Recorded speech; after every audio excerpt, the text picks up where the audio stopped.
not sure if you can see me yet. This is the first time I've done a YouTube video. Oh yeah, it's working now. Yeah, hello. Welcome to not a Facebook Live video, but a YouTube Live video. You may know that I would occasionally, maybe, sometimes it's once or twice a week, and then sometimes a month goes past, I don't do anything, but I'll pop on and chat for 20 or 30 minutes about some issue. And then I often put them up on the YouTube channel. But today I'm going to experiment with going direct to YouTube. My hope in the next year or two is to do more stuff on YouTube, release more free content, more clips from seminars that I'm doing.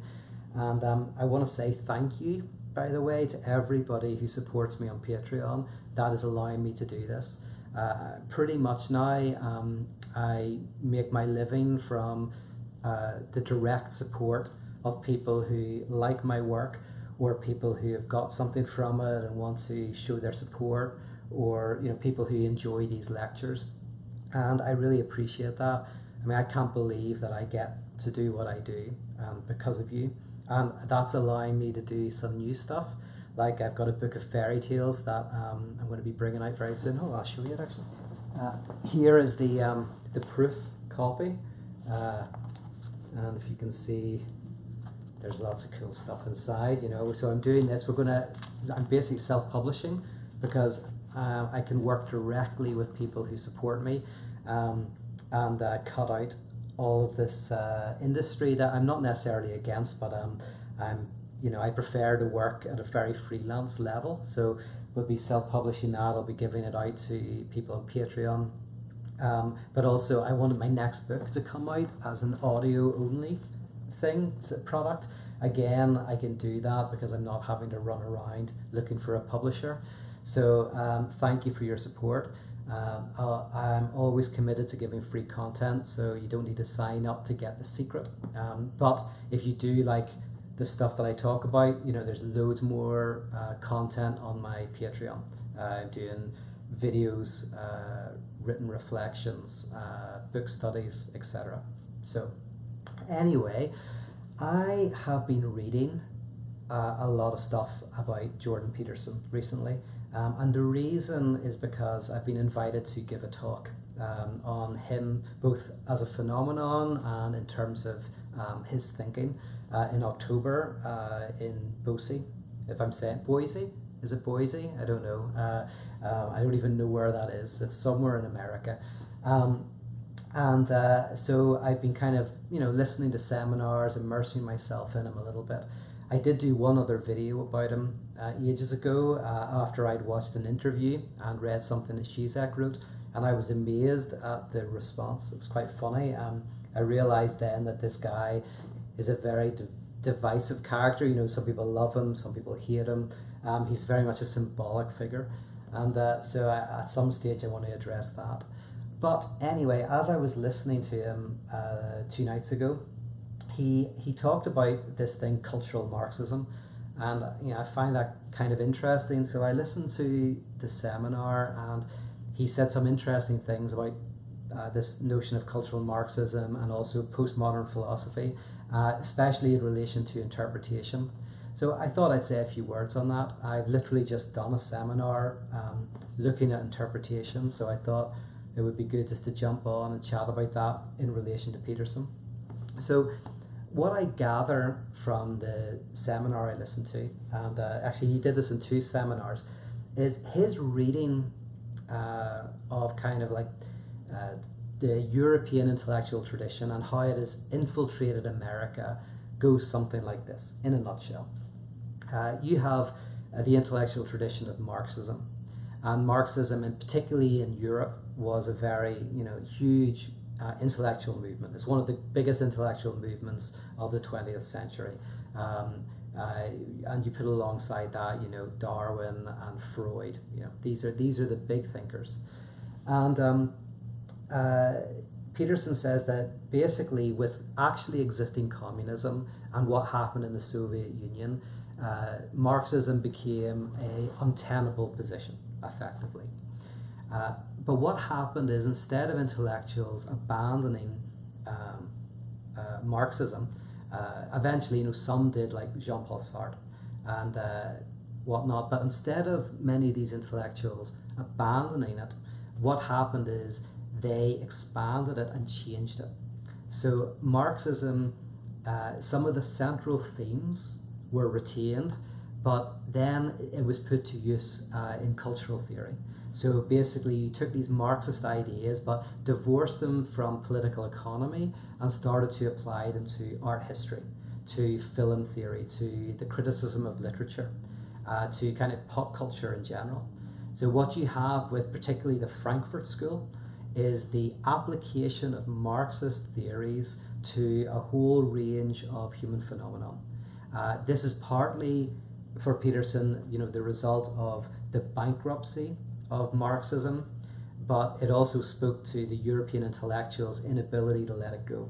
They had to keep it, so it changed and it kind of like redressed, it took on a new guise, and actually in a sense became bigger than ever, because now these Marxist ideas were being applied to a whole range of activities that somebody might not talk about in terms of economics. Now, and by the way, it's interesting because you've got the Frankfurt School, and then of course at the same time you have the development of existentialism, and these are two kind of rival camps. The existentialists are seen primarily as idealists, and then the Frankfurt School is kind of they're advocating materialism, and so you see this tension arising in the intellectual kind of atmosphere of particularly France at the time.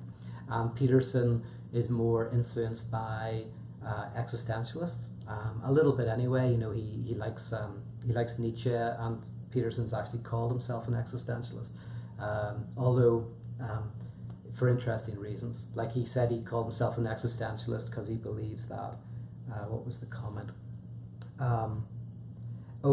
That we are not transparent to ourselves, that we act without really knowing why we're acting, and we often rationalize after the fact. I think we do that, although I don't think that's a dominant theme within existentialism. But anyway, you have the Frankfurt School, you have existentialism, and then what happens kind of in the aftermath of these movements is postmodernism, post-structuralism. You have the rise of thinkers like Derrida and Foucault and Lacan, and Peterson argues that, or suggests that again, these are Marxist thinkers who have begun to apply Marxist theory more widely in terms of culture, but then they also bring something else to the table, which is a revived form of relativism or perspectivalism, where the postmodern thinkers for Peterson question the dominant ways of reading a text. So the idea is that actually there are multiple readings of a text. There's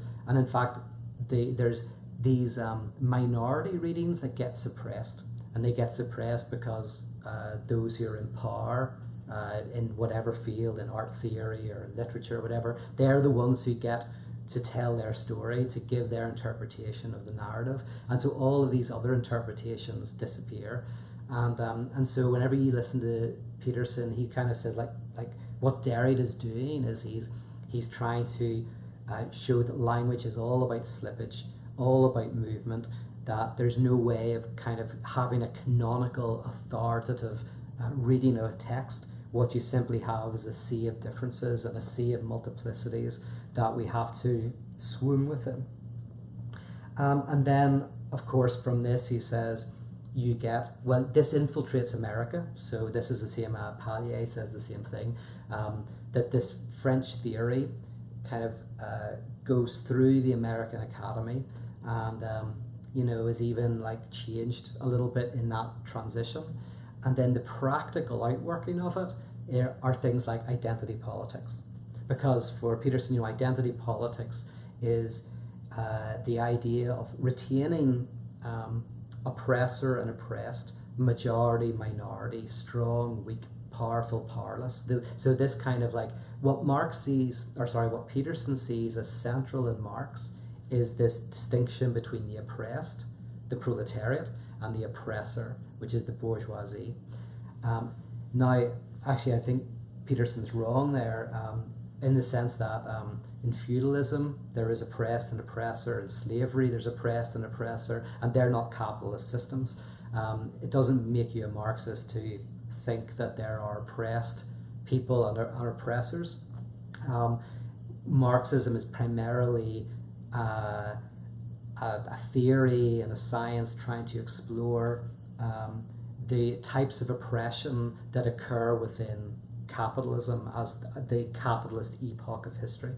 But anyway, Peterson takes this idea of the oppressed and the oppressor and says, of course, that's retained in identity politics, along with this idea that, in a sense, there is no absolute reason or rationality that we share. So there's no way that we can talk between the divide. Oppressor and oppressed are in incommensurable worlds. And therefore what you have is, you can't understand my experience, I can't understand your experience. So you have these little groups that then fight for their right to have power. But in a sense, reason is not able to be used because you have incommensurable worlds, and reason isn't some universal that we all share. And therefore you have just a lot of shouting at people and a lot of basically the inability to have like real dialogue and debate.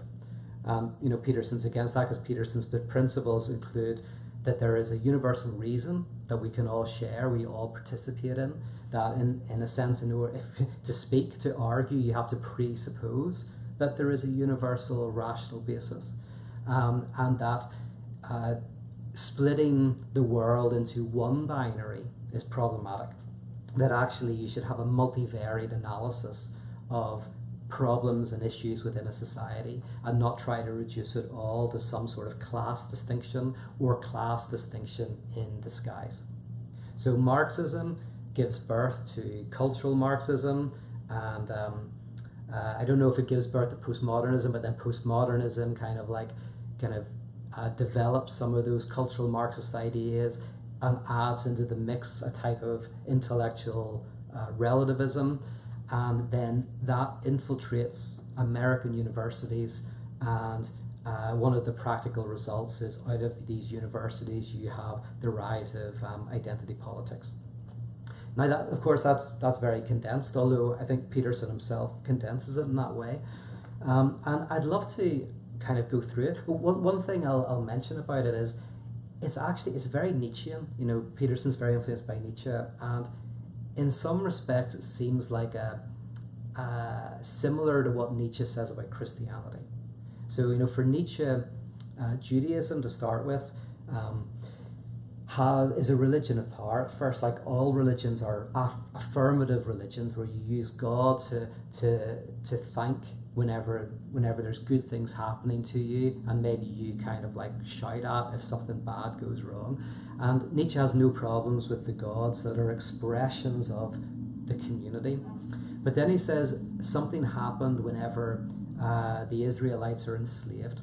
Whenever they are enslaved by the Egyptians, what happens is, you can either get rid of God, right? Your God is no longer working for you, you've been enslaved.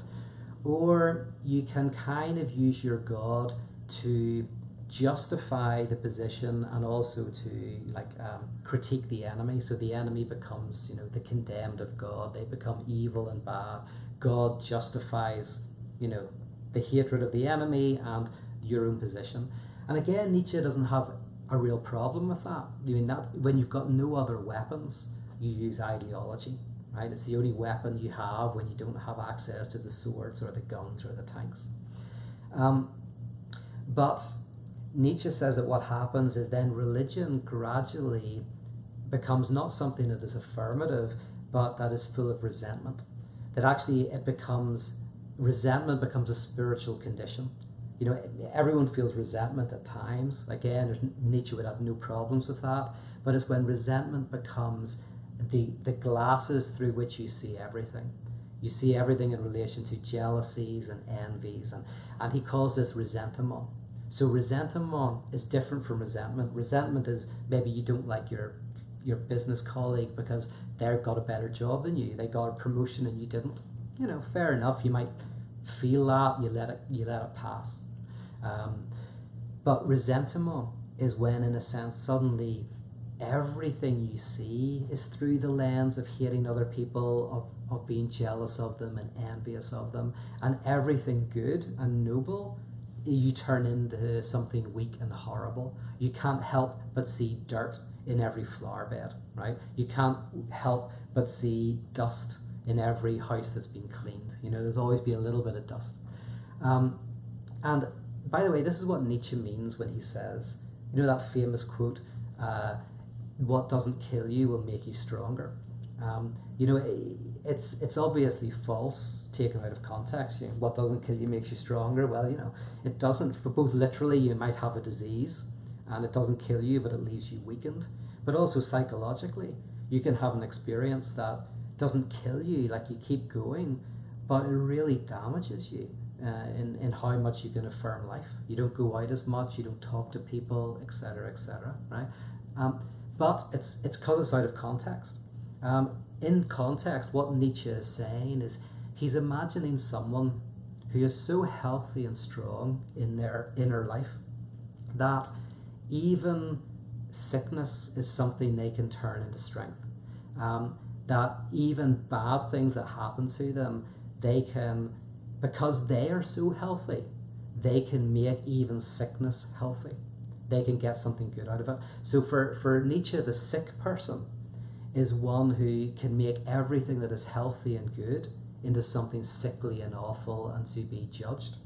Whereas there is a type of person, potentially a person to come, who is able to be so strong that even when terrible things happen to them, they are able to affirm life.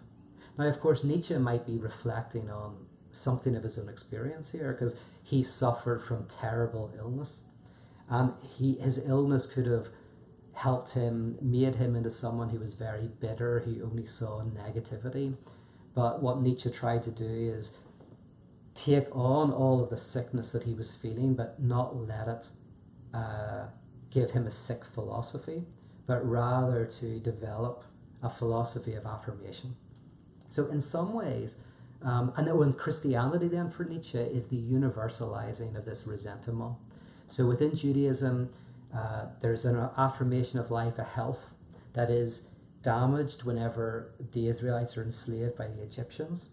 And then that's when resentment can be seen more in religion. And then Christianity kind of like deepens it and widens it. Now resentment is turned against everything that is strong and everything that is good. And so when you read Peterson, it's almost like he's saying that Marxism is the resentment, right? So in a weird way, you know, Marxism is going ahead. It's an intellectually credible position. There's nothing wrong with it. Then the 20th century happens. Stalin, communism, Mao, all of that. And the Marxists have a choice, right? They can either abandon Marxism or keep going and make it into something nasty and vicious, attacking everything that is noble and good about society.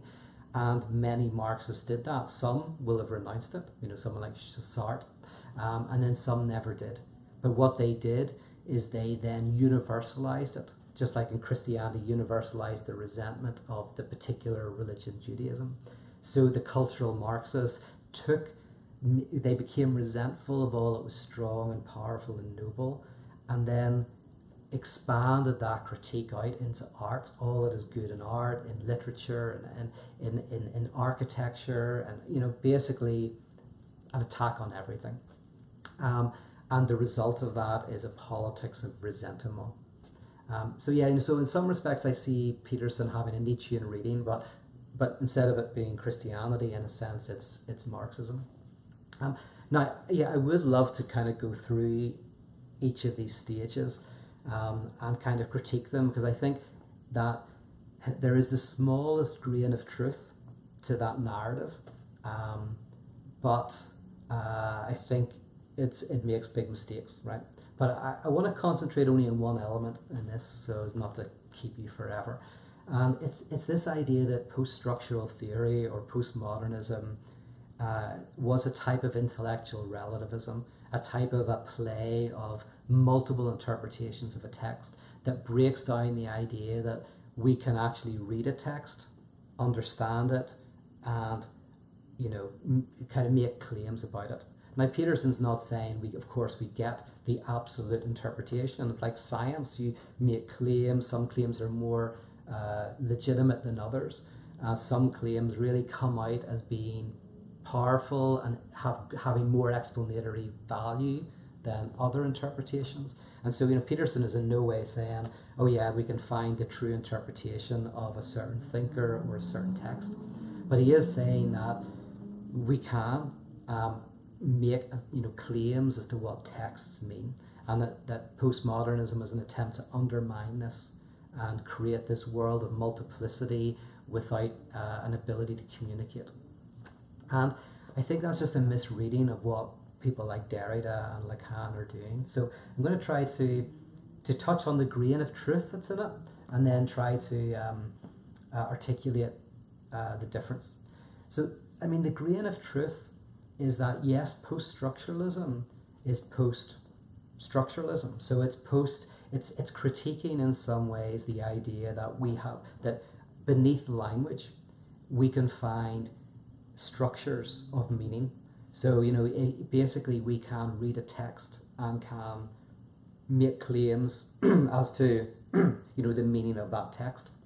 Post-structuralists are looking at how language has slippage within it. They're very interested in how language changes and depending on what context it's in. But the main interest is not in a sense that text can be read in multiple ways, in any number of ways, but it's more that texts communicate two things. They communicate what they're saying, but they also, in what they don't say, communicate things. And that if you want to understand a text in a deep way, in a rich way, you have to not simply understand what is being said explicitly, but also pay attention to tensions in the text, contradictions in the text, things that aren't said in the text, things that are said and can be read in multiple ways. So, and this is the idea that when we speak, we don't just say things consciously, unconscious things also get communicated. This is, of course, one of the insights of psychoanalysis, is the idea that when we speak, we can portray emotions and feelings and desires that we actually don't consciously know through slips of the tongue, through forgetting a name whenever we're trying to say it, through making a mistake. If every time you're trying to meet somebody you always forget, you always cancel the appointment, sometimes that can mean not simply that you're a busy person, but that maybe you don't want to meet them. You maybe don't know that yourself, but in your activity and in your mistakes, your forgetfulness, a truth is spoken. And in a lot of post-structural theory, the idea is, how do we pay close attention to what is spoken in the text in ways that are not conscious? And I'm going to use a very mundane example. This is a silly example, but I think it communicates something. It's a sign that I saw held up by some Democrats during the elections and afterwards, which said, love trumps hate. Right? So this sign says, love trumps hate. And, the meaning is obvious. It's saying that love is better than hate. And it's saying that Trump is someone, this is for the person who's holding up, saying, and Trump represents hatred, or Trump has hatred to others. And we condemn that. So love trumps hate, simple message, love is better than hate, and Trump is on the side of hate. There is a lot of hatred maybe in what he says, and hatred of certain people. But of course, you can also look at the sign and say, oh wow, there's also another way of reading it, which is, we love Trump's hate, right? Which is, of course, the idea that I enjoy the hatred of Trump. I find it fascinating. It enlivens me. It gets me interested in the news. I can't wait to find out what next crazy thing has happened. That actually, Trump's hate enriches my life. Now, that is definitely not the conscious meaning of the sign, but it you kind of feel when you look at it, you go, oh, is that unspoken element?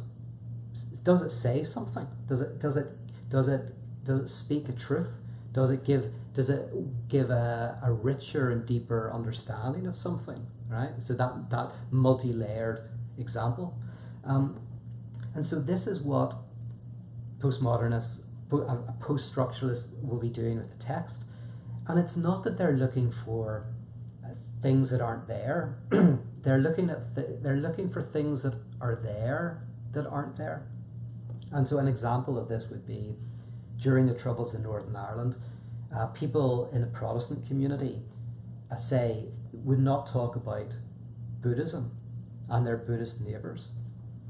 But they also often wouldn't talk about their Catholic neighbours, right? And vice versa, the Catholic community wouldn't talk about, say, Buddhist neighbours, people who were Buddhists who lived in Northern Ireland, but they also wouldn't talk about Protestant families that were neighbours who just lived, across the road behind a wall. Now, these are two absences, but one is a nothing and one is a nothing that is something. You're not talking about your Buddhist neighbours because you're literally not thinking about it. There's very few Buddhists in Northern Ireland at the time, and nobody was thinking about them, right? But not speaking about your Catholic or your Protestant neighbours, that nothing, that absence, that silence kind of says something. And if you read a history of Northern Ireland and the Troubles and it didn't mention one side or the other, you would obviously be going, not mentioning it says something. That nothing, that lack in the text is actually something significant to make a comment on. Not the fact that they don't mention Buddhism, right? Because you go like, that is unlikely to have been anything that was important. So in a sense, post-structuralism is aimed at the exact opposite of the idea of a free play of any type of interpretation. It's kind of saying, how do we take seriously the lacks, the gaps, the mistakes, the tensions and the contradictions within a text that will actually help us understand it more and give us more insight into some of what that text might be communicating. And yeah, in relation to that then, I don't think the argument can be made that post-structuralism has any connection with identity politics. I'm not saying there's a big disconnection, but I would say that one definitely doesn't lead to the other. And in fact, I think a lot of post-structural thinkers would completely agree with Peterson that say that reason is a type of absolute, that communication itself presupposes rationality, and wouldn't have a problem with that claim, and that actually the post-structuralist reading of a text or a political movement or a religious or cultural movement isn't to show that there's a million different ways to interpret and therefore no one good way, but to simply try to listen to what the text doesn't explicitly say, or where it slips up, or where a tension is, and taking those tensions seriously in order to understand the text better. Okay, there's some thoughts. I don't even know if this worked because it's my first time using YouTube Live. I'm going to listen to it. If it's rubbish or it didn't work, then so be it. But if it did work, then I'll try and do one of these again, maybe in the next week or two. Thanks very much for checking in, and I'll talk to you all again soon.